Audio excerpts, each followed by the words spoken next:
Monsieur le Président, Mesdames et Messieurs, c'est avec un immense honneur que je m'exprime au nom du gouvernement de la République démocratique du Congo à l'occasion de la 76e session du comité exécutif du programme du Haut-Commissaire des Nations Unies pour les réfugiés.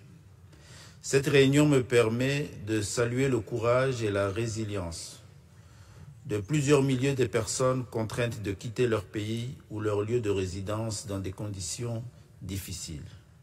Je saisis cette occasion pour remercier le Haut-Commissaire pour sa récente visite en République démocratique du Congo, ainsi que pour l'attention particulière qu'il accorde à la crise humanitaire qui y sévit.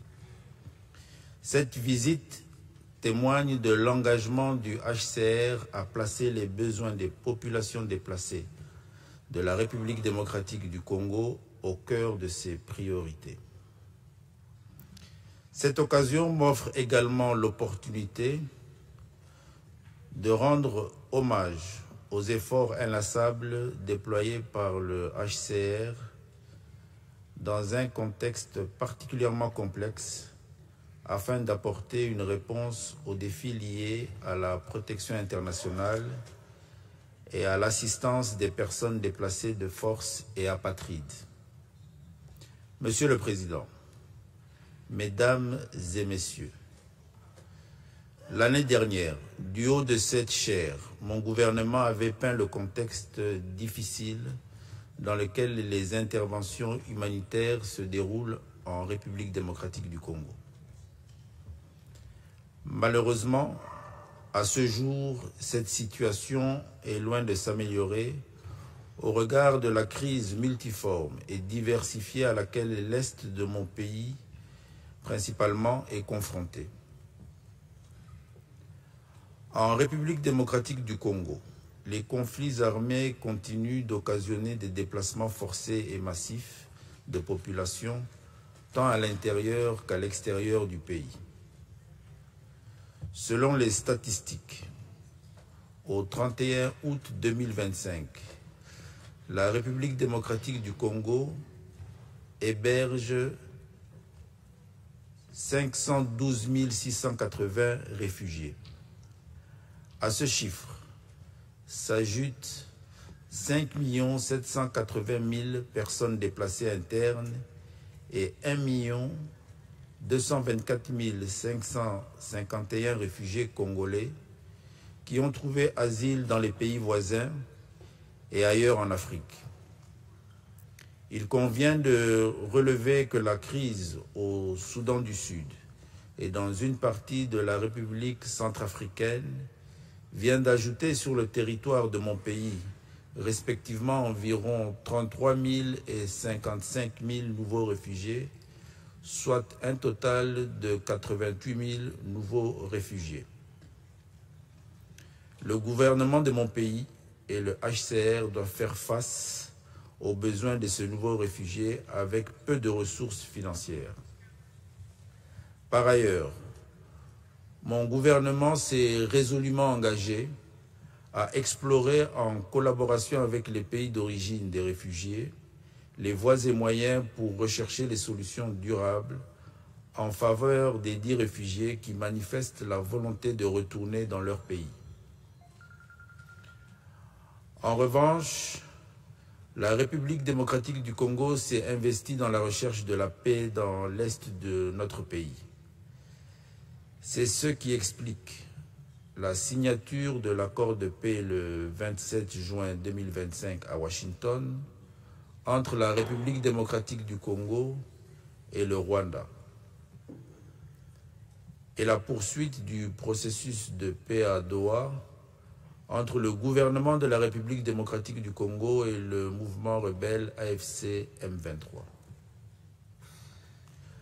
À ce processus de paix s'ajoute aussi le communiqué conjoint tripartite signé à Addis Abeba en juillet 2025 entre la République démocratique du Congo, le Rwanda et le HCR pour le retour volontaire des réfugiés rwandais et congolais.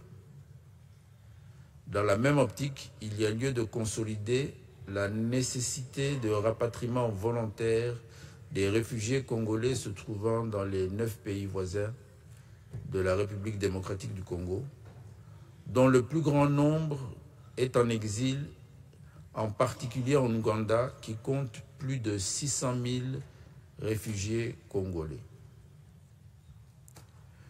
Le retour volontaire et organisé des réfugiés congolais dans l'est de la République démocratique du Congo, notamment dans les localités actuellement occupées par l'AFC M23, ne pourra se faire qu'après le cessez-le-feu, la restauration de l'autorité de l'État et la vérification de la nationalité des candidats au retour, afin de légitimer ce processus de retour. Ce retour que nous souhaitons durable devra être accompagné des activités de réintégration et de reconstruction post-conflit afin de favoriser une cohabitation et une coexistence pacifique entre les rapatriés et la communauté locale. S'agissant des engagements auxquels mon gouvernement a souscrit dans le cadre du Pacte mondial sur les réfugiés en décembre 2023, des avancées notables ci-après méritent d'être mentionnées. Il s'agit de 1. La détermination du statut des réfugiés avec la formalisation de la procédure simplifiée.